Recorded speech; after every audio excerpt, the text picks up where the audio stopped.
Boker Tov, à toutes et à tous. La fête de Sukkot est décrite dans la Mishnah, dans Maseret Rosh Hashanah, qu'il y a quelques moments dans l'année où le monde est condamné par Akadosh Baruch Hu. Il y a les fruits qui sont condamnés le 15 Shvat, l'homme est condamné le jour de Rosh Hashanah, ça finit le jour de Kippour. La fête de Sukkot, c'est la fête de l'eau. Ubahag nidonin alamaim. À l'époque, au temple, on versait de l'eau sur l'autel Nisur Hamaim pendant la fête de Sukkot. Pourquoi la fête de Sukkot, c'est la fête où on est condamné sur l'eau? Alors on peut dire, bon, c'est la fête qui est à la porte de l'hiver, c'est-à-dire à l'entrée de l'hiver, donc on demande sur l'eau. Mais Rabbeinu, il explique encore quelque chose. On sait, l'eau, c'est quoi l'eau? C'est quoi l'eau? L'eau, c'est la force qui fait pousser tout. Ça, c'est la force de l'eau. D'ailleurs, l'eau, c'est la source pour se purifier chez toutes les religions. Toutes les religions ont compris l'idée de la purification par l'eau. Que ce soit chez les juifs, que ce soit chez les chrétiens, que ce soit chez les musulmans, que ce soit chez les hindous, que ce soit la purification de l'homme, c'est dans l'eau. C'est une notion. On se trempe dans l'eau, on se purifie. Partout. Quand les gens ils se convertissent, ils passent d'une religion à une autre, etc., c'est toujours par une étape de l'eau, d'être baptisé. Ils sont baptisés. Qu'est-ce qu'il y a dans l'eau? Qu'est-ce qu'ils ont compris qu'il y a dans l'eau? L'eau, à la base, c'est quoi? C'est une source de vie. L'eau, elle fait pousser. Elle fait pousser. Quand l'homme, il est tamé, il est impur, il y a eu quelque chose qui était en lui, il y a une fleur qui a fané. Par contre, l'eau, qu'est-ce qu'elle fait? Elle prend un pépin, il est dans la terre, elle le fait pousser, elle le fait sortir. C'est une sorte, ça redonne la vie. Ça, c'est la force de l'eau. L'eau, c'est une sorte de purification qui donne vie au monde. C'est-à-dire que la pureté, c'est la vie. L'impureté, c'est la mort. Tout ce qui est arrivé en fin d'étape, etc., ça veut dire il n'y a plus d'espoir, il n'y a plus de pureté là-dedans. La fête de Sukkot, c'est une fête où on va faire tout avec l'eau. On va redonner une joie dans l'humanité, on va redonner une joie dans le monde, on va redonner cette force de renaître, la renaissance, de nouveau. Ça, c'est la fête de Chag Sukkot. La fête de Sukkot, on a vu on a les Avot HaKadoshim, on a Avraham, Yitzhak et Yaakov, on a des Ushpizin pendant la fête de Sukkot, des invités, Avraham, Yitzhak et Yaakov. Je dis que tous les Avot HaKadoshim, tous les envoyés qu'on a, les invités qu'on va avoir à la fête de Sukkot, on va les accueillir chez nous. C'est la forme de notre Teshuvah qu'on va avoir. On a Avraham. Avraham, c'est quoi? C'est la miséricorde. On a Yitzhak, c'est la rigueur. On a Yaakov, c'est la Tiferet. On a Moshe et Aaron, c'est Netzach et Hod, on va expliquer tout de suite. On a Yosef Hatzadik, c'est le Yesod. Et David Amelech, c'est la Malchut, c'est la royauté. D'ailleurs, chez les Kabbalistes, il y avait un grand débat. Est-ce qu'on fait l'ordre des Ushpizim, des invités, selon l'ordre chronologique du temps que Yosef est avant Moshe et Aaron, puisque Yosef c'est le fils de Yaakov, il a vécu avant Moshe, Rabbeinu et Aaron à Cohen. Donc, il faudrait fêter le 4e jour Moshe ou Yosef. Ça, c'est un débat. Nous, dans la majorité depuis Rabbeinu à Arizal, on fait l'ordre Avraham, Yitzhak, Yaakov, Moshe, Aaron, ensuite Yosef, et après David Amelech. Et pourquoi? On va expliquer et comment c'est lié avec l'eau. Alors, on va parler d'Avraham et de Yitzhak. C'est quoi le rôle d'Avraham Avinu et de Yitzhak? Si on regarde dans l'histoire, dans la Bible, dans le livre de Bereshit, on voit souvent Avraham Avinu, quand on nous raconte d'Avraham Avinu qui est venu en Eretz Israël, qu'est-ce qu'il a fait? Il a creusé des puits. Des puits, partout. Il a fait des puits. Qui c'est qui se révolte contre Avraham Avinu, qui ne le laisse pas faire ses puits? Les Philistins. Avimelech, il vient, il lui prend l'eau. Pourquoi la Torah nous raconte tellement? Ça veut dire, Abraham, on ne raconte pas, il a construit un immeuble, il n'a pas fait un temple. On nous raconte 2 hôtels qu'il a fait pour sacrifier. Il a fait un hôtel à Beersheba, il a fait un hôtel à Elon Moré. Pas un hôtel, pas construction d'hôtel, un hôtel pour sacrifier. Et il il a fait des puits, des puits, des puits.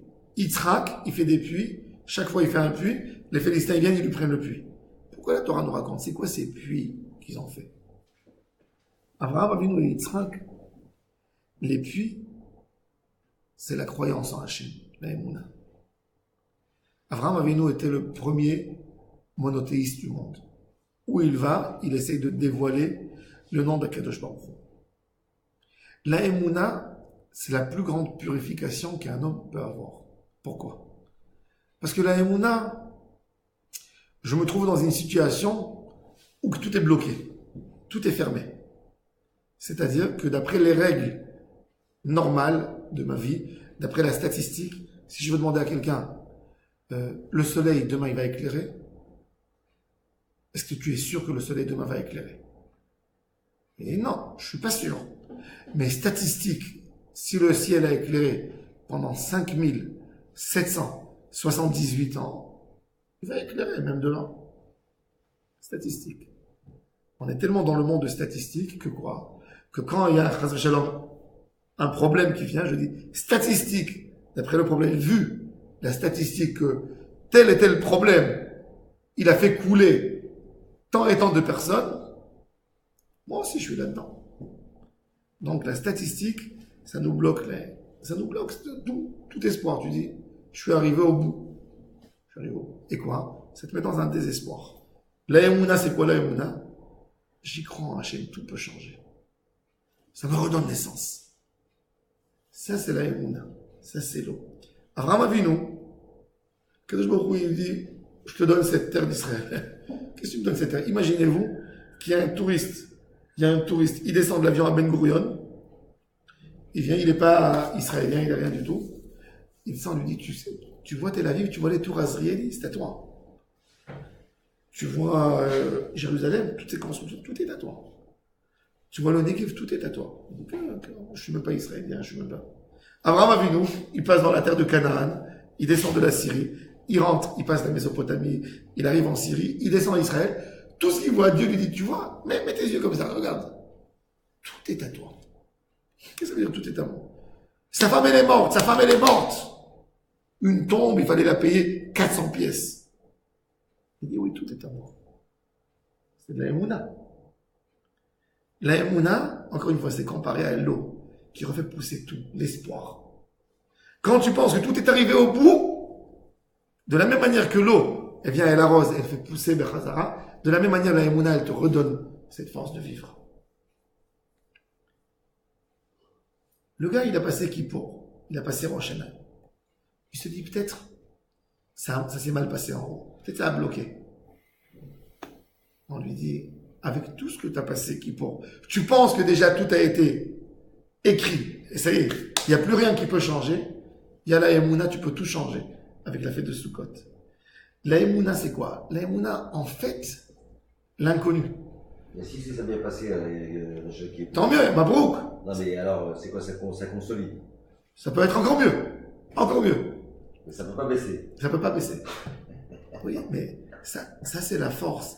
C'est quoi Chag Sukkot? Qu'est-ce qu'on fait? C'est la fête de la Emouna. C'est pour ça que Sukkot, tous les événements de Sukkot tournent autour de l'eau. Attends, pour en revenir au puits, là. Attends, maintenant je reviens à Abraham Avinu. Abraham, c'est le Chesed. Abraham, il s'appelle, d'ailleurs, les musulmans ont pris d'Abraham Avinu. Comment il s'appelle? Ibrahim. Non, pas Ibrahim, non. Ils ont Ras El Mouminin. Ras El Mouminin, c'est le chef des croyants. Quand le titre du roi, par exemple, le roi du Maroc, comment il appelle? Ras El Mouminin, le chef des croyants du monde. C'est-à-dire chez eux, le califat, c'était celui qui va unir sous son drapeau tous les croyants, tous les monothéistes du monde. Ras El Mouminin. Abraham Avinu, le Rambam lui donne le titre Rosh HaMa'aminim, le chef des croyants du monde. C'est lui, le premier monothéiste du monde. C'est lui. Un monothéiste dans le monde, il faut savoir. Abraham Avinu, il a vécu dans le monde il y a 3600 ans. C'était le premier qui a découvert Hachem et qui était prêt de mourir pour Hachem. Et Abraham Avinu, il a 75 ans. Que quand on le jette dans le fourneau, etc., il découvre Hachem. Et peut-être, dans sa théorie, peut-être Hachem n'est même pas là. Mais il va jusqu'au bout avec sa théorie. Et c'est là qu'Hachem se dévoile. Et le sort du dit va en Eretz Israël. 3600 ans après, le monde entier, regardez comment un homme, il a bouleversé le monde, quelque part. L'homme le plus influent qui a existé, depuis que Dieu a créé la terre, c'est Abraham. Aujourd'hui, dans le monde, la majorité du monde, que ce soit chrétien, musulman, juif, la majorité du monde, aujourd'hui, est monothéiste. La majorité. Peu importe, bon, maintenant, comment on sert Dieu, etc. Mais la majorité du monde aujourd'hui, suite à un travail d'un homme, la majorité du monde est monothéiste. Ça, c'est la plus grande force un homme le plus fort dans l'histoire. C'est pas Bill Gates, c'est pas Facebook, sans rien, il a commencé avec 300 personnes à côté de lui. Ses enfants sont partis en Égypte, en exil. Rosh Hashanah, le chef de tous les croyants du monde. Abraham Avinu, pour être chef, il devait avoir une personnalité, il devait avoir un message tellement puissant et tellement fort que jusqu'aujourd'hui, ce message, il pénètre. Tous les gens qui sont pas monothéistes, qui se rajoutent au monothéisme, ils croient, c'est suite à ce message d'Abraham qui a été tellement bien construit, qu'avec toutes les formations qu'il a pu avoir, selon les déviations des religions, quand même, il est puissant, il arrive à rapprocher les gens à la Emouna, à Hachem. Ça, c'est Abraham Avinu. C'est la fête de la Emouna. Le début de tout, le Chesed Hachem, c'est Emouna. La Emouna d'Abraham Avinu, elle n'est pas contrôlable. Elle n'a aucune limite. Elle va dans tous les sens. D'ailleurs, c'est pour ça qu'Abraham Avinu, il s'appelle Chesed. Chesed, c'est une miséricorde, mais sans aucune condition. On voit que quand Dieu dit à Abraham qu'il y aura un seul héritier, Abraham a 2 enfants, Yitzhak et Ishmaël. Il ne veut pas faire le tri. Il n'est pas capable de faire le tri entre Yitzhak et Ishmaël. Sarah, elle lui fait toute une histoire pour qu'il renvoie le fils de la servante de Hagar. Abraham, il ne veut pas. Vayera adavar be'ene Abraham meod alodot beno. Il avait très très mal. Il avait besoin d'un ordre de Dieu, de lui dire tout ce que Sarah te dit, il faut l'écouter. Il voulait pas. Il voulait pas. Et il a raison. Ça veut dire faire un tri entre 2 enfants, c'est la chose la plus horrible. Comment? Il veut pas. Il peut pas. Le Baal Tchouva, quand il se rapproche d'Akadosh Baruch Hu, il n'a pas le droit de faire un tri. Tu commences à reconnaître Hachem. T'es même pas capable encore. Prends tout. On te vend une théorie de Torah, prends. Un autre. Même dans la Avodat Hashem, dans les manières qu'on connaît dans le peuple juif. T'as le mouvement Yeshivot, t'as le mouvement Karlibar, t'as le mouvement Chabad, t'as le mouvement Breslev, t'as le mouvement Maharal de Prague. Prends tout, avale. T'as soif, il faut manger pour vivre. Ne fais pas de tri. T'es pas là pour faire du tri. Prends tout, que tout rentre. Le descendant d'Abraham, c'est la rigueur, c'est Yitzhak, c'est le 2e jour de ce côté, dans la Avodat Hashem. C'est le plus grand tri qui va se faire dans le monde.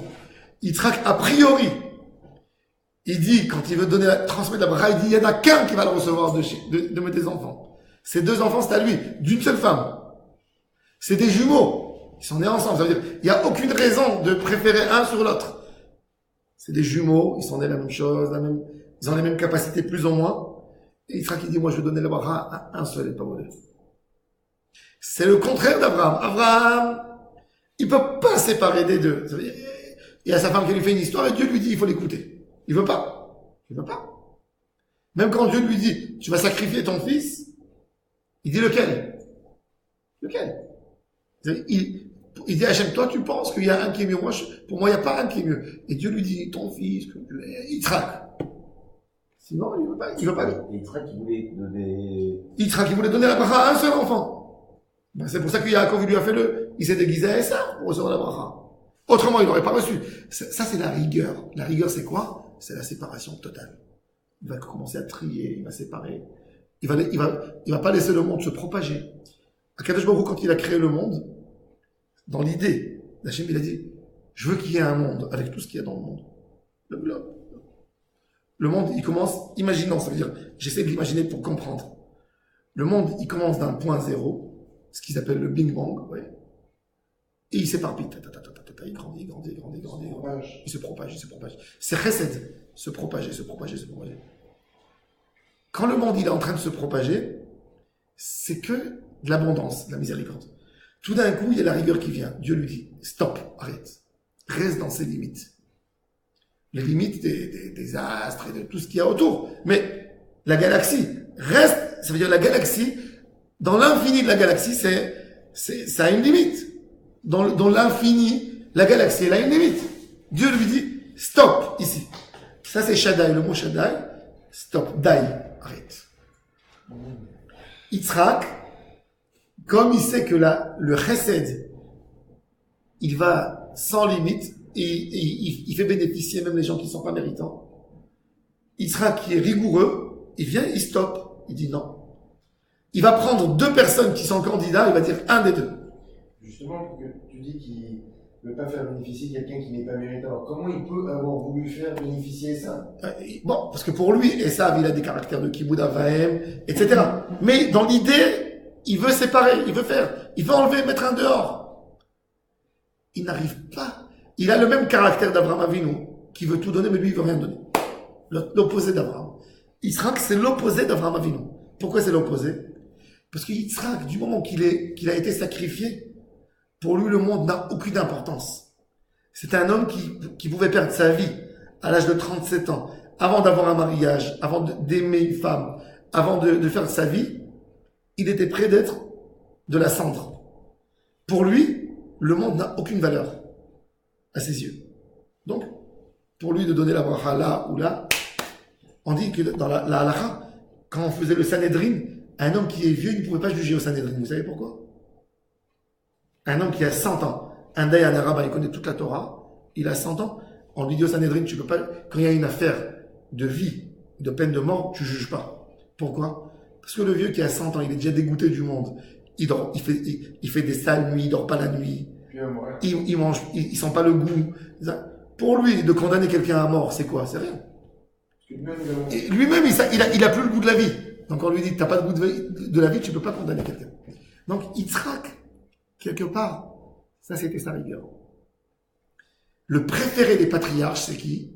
C'est Yaakov Avinu. Yaakov Avinu, dans les sphères, c'est Tif Eret. C'est quoi Tif Eret? Entre la rigueur et la miséricorde. Entre les deux.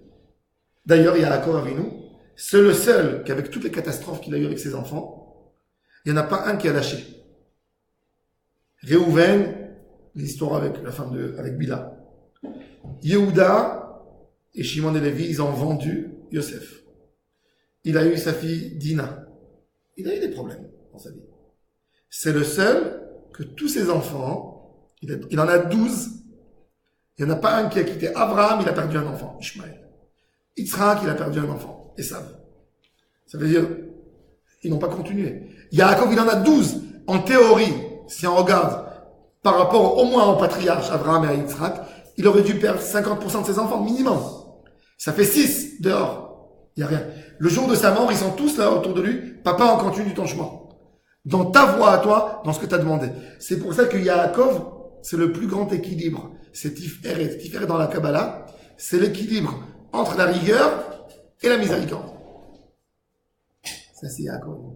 D'ailleurs, quand Rabbeinu Akadosh, l'auteur de la Mishnah, Rabbi Yehuda Anassi, il a employé, il a dit, Ezohi derech yeshara sheyavor lo ha'adam. Quel est le chemin à se conduire dans notre vie? Qu'est-ce qu'il a dit? Kol shehi tif eret, tif eret. C'est dans la Kabbalah, qu'est-ce qu'on a? On a chesed, c'est à droite, c'est la miséricorde. Gvura, c'est la rigueur à gauche. Au milieu, ce qui va entre les deux, c'est Tiferet. Le Rambam dit le chemin d'or. Le chemin d'or, c'est aucune extrémité, ni de ce côté, ni de l'autre côté. D'ailleurs, Rabbi Nachman dans sa Torah, toute sa Torah, c'est d'aller dans le chemin du milieu. Il n'y a pas d'extrême dans sa Torah. Il y a une extrême. L'extrême de joie. Et de s'éloigner de la tristesse à l'extrême. À l'extrême. La joie, ça te redonne la force de voir le monde clair. Clair. Rabbi Nachman, son chemin, c'est Tiferet, Yaakov Avinu. Le chemin de Yaakov Avinu. Ça, c'est la mida de Tiferet. Parce qu'on dit que Yaakov, la tristesse, elle lui a empêché de voir que son fils était vivant. Mais en fin de compte, il a tout eu dans sa vie. Yitzhak a fini sa vie aveugle. Abraham, il a perdu un enfant dans sa vie, Ishmaël. Et même Yitzhak, il a perdu un enfant en fin de compte. Yaakov, c'est le seul qui a réussi. C'est pour ça que Yaakov, c'est le seul qui a pu faire Am Israël. Am Israël n'a pas commencé d'Abraham. N'a pas commencé de Yitzhak. Yaakov, comment il s'appelle? Israël. Pourquoi on s'appelle les Béné Israël? Comme vous, Rabbi, il s'appelle Yaakov comme vous. Oui. Mais Yaakov, son grand nom, c'est Israël. Plus que Yaakov. Mon père. Yaakov, c'est le seul on s'appelle pas Bnei Abraham. On s'appelle pas Bnei Yitzhak. On s'appelle les Bnei Israël. Ni Bnei Yaakov. Hein? Oui, d'accord. Parce que Israël, il a mis tout le monde. Il n'a pas laissé personne partir. Il est là pour régler tous les problèmes. Ça, c'est le 3e jour de Sukkot, 3e étape de la Teshuvah. Tu as le droit, après la rigueur, de commencer à remettre tout le monde, à remettre chacun dans sa place. Moshe Rabbeinu, c'est quoi dans les sphères? C'est Netzach. Moshe. Netzach, c'est quoi? L'éternité. S'occuper déjà, dans une stratégie, qu'est-ce que je fais pour que mon enseignement va durer dans ma vie? Parce que j'ai goûté à Abraham. Ensuite, j'ai eu la rigueur de Yitzhak. Ensuite, j'ai eu le tri de Yaakov. Est-ce que ma Torah, elle est assez costaud que je sais que je vais la suivre jusqu'au bout de ma vie? Ça, c'est Moshe. Moshe, qu'est-ce qu'il a fait, Moshe, dans sa Torah? Il a mis des bases qui nous ont gardé à Am Israël éternellement. Ça, c'est Moshe. Ça, c'est la Torah de Moshe Rabbeinu. Il nous a gardé éternellement à toutes conditions. Moshe, il nous a fait une Torah. Il nous a fait une Torah exceptionnelle que, même après 2000 ans de diaspora, on va rester juif. Donc, Moshe, dans sa vision, dans son vision, un vrai dirigeant de Am Israël, c'est quoi un vrai dirigeant de Am Israël? C'est un visionnaire. Il se pose pas la question, comment on va résister par rapport le vrai de vrai. C'est qui le vrai dirigeant, le vrai leader de Am Israël? C'est quelqu'un qui se pose pas la question comment l'État d'Israël va résister ces problèmes de 2 ans. Il voit comment on peut résister. Dans 150 ans, il faut que l'État d'Israël reste là. Ça, c'est le vrai. Ça, c'est le vrai leader d'un peuple qui se dit comment le peuple pourra résister ici. Aujourd'hui, nous sommes 7 millions, 8 millions. Comment on va résister quels seront les problèmes dans 150 ans? Ça, c'est le vrai leader. Quelqu'un qui a une société qui veut réussir, il faut toujours avoir quelqu'un qui a une vision. Il se dit, je monte une affaire. Je vais m'occuper, je vais mettre des règles tellement fortes, tellement puissantes, que mes arrière-petits-enfants, même avec leurs erreurs qu'ils vont commettre dans la société, ils vont réussir avec cette société quand même. Je vais mettre des règles qu'on ne peut pas les détruire en 150 ans. Ça, c'est un vrai visionnaire. C'est pas quelqu'un qui a une vision par rapport à mes petits problèmes dans l'année, comment je passe mon contrôle fiscal à la fin de l'année, comment j'arrange ceci, comment... Non! C'est comment je resterai fort même dans 100 ans. Et ça, c'est un leader d'un peuple. Moshe, c'est le plus grand chacham de tous les temps. Pourquoi? Parce qu'il a su mettre une Torah. Oubliez maintenant les règles religieuses, oubliez la Kedusha, oubliez Hachem. Je vais prendre un peuple, il dit Moshe. Ça veut dire, imaginez-vous maintenant, regardons que en point business, d'accord? Moshe, il arrive à prendre un peuple, il arrive à le mettre dans une barrière, il veut que le religieux de son époque, le pratiquant de son époque, et le pratiquant de 3000 ans plus tard, il sera le même, il fera les mêmes choses. Et ça, c'est notre Torah. C'est pour ça qu'on nous a, Chachamim, nous a ajouté, tu n'auras pas le droit de faire ceci aussi. Tu n'auras pas, tout ça pour garder le message de Moshe, qui sera le même message authentique. C'est-à-dire, notre filin aujourd'hui, c'est exactement le même qu'ils ont porté à l'époque de Moïse. Mon tzitzit aujourd'hui, notre tzitzit, c'est le même. Notre Shabbat, de Moshe Rabbeinu. Notre Shabbat, c'est le même. Mais la Torah, c'est la chaîne. Notre émout, oui, d'accord, mais un message. Prends, par exemple. Lui, il est que l'apporteur du message. Prends l'islam, prends le christianisme, le catholicisme d'aujourd'hui, le catholicisme de l'époque de Jésus. Regarde comment il a changé. Regarde l'islam, regarde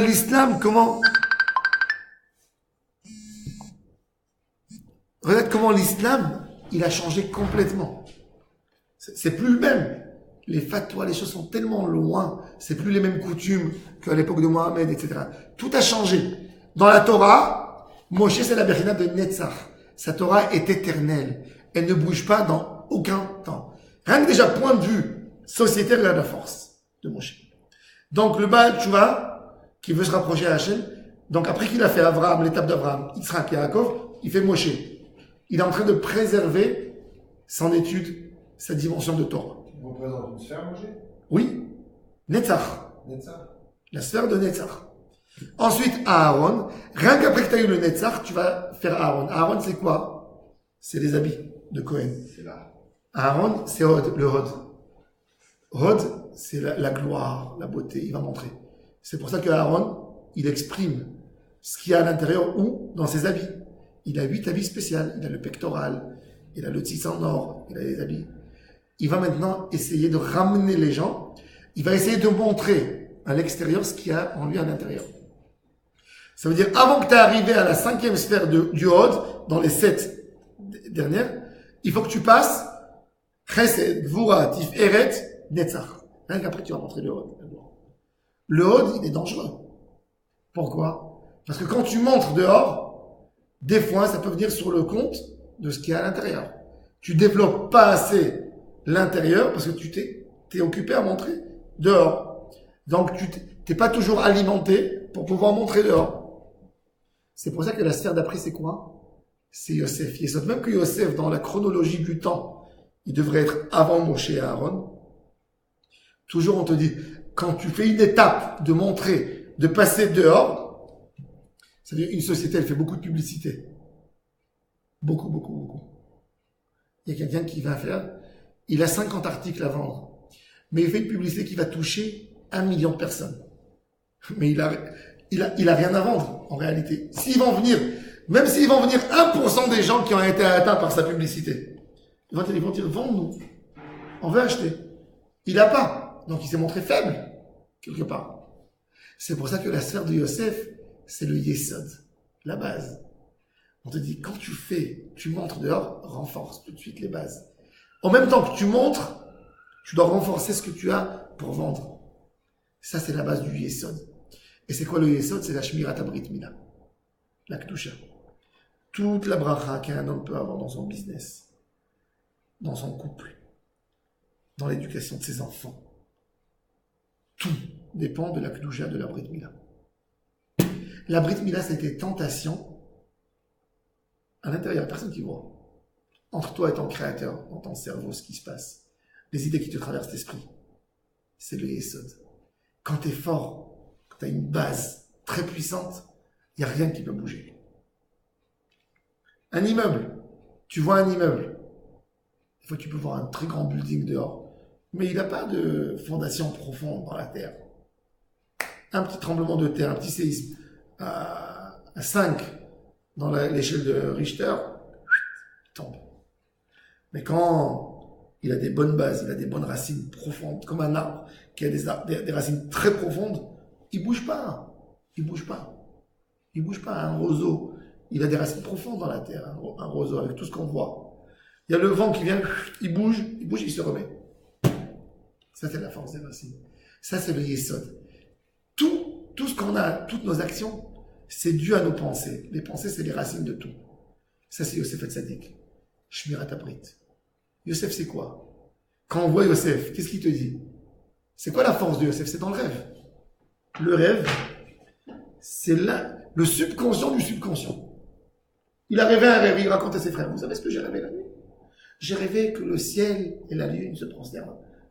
Ses frères, ils se moquent de lui. Nous sommes bergers, nous avons des moutons. Celui-là, avec un rêve, il vient, il pense qu'il va être le plus fort. Ça les rend fous. Mais en réalité, le rêve de Yosef, il a tellement construit l'intérieur qu'il avait en lui, c'est qu'en fin de compte, il a gouverné le monde. Parce que ses pensées étaient tellement fortes. Le Yesod, la Kedusha était tellement forte chez lui à l'intérieur, il a alimenté le monde entier grâce à ses rêves. Ça, c'est la force du Yesod. Renforce ta personnalité. Quand on a fini tout ça, on a David Amelech qui s'exprime dans la royauté, Malchut. Malchut, il a tout dominé pratiquement. Tout est dans ses mains. Ça, c'est le roi. Tout est dans ses mains. Hachem nous a donné le monde. Quand Hachem te donne le monde, tu vis dans ce monde. En réalité, tu pourrais tout gérer. Tu pourrais tout faire. Regardez des grandes personnalités. Même chez les non-juifs. Tu prends un homme comme Napoléon, un homme qui a marqué le monde. S'il y a 15 personnes qui ont marqué le monde depuis que le monde a été créé, Napoléon, il fait partie de ces 15. C'est vrai? Alexandre le Grand. Napoléon, c'est quoi? Un Corset, d'accord? Un Corse. Famille simple. Il vit là-bas. Petit de taille, il fait 1m60.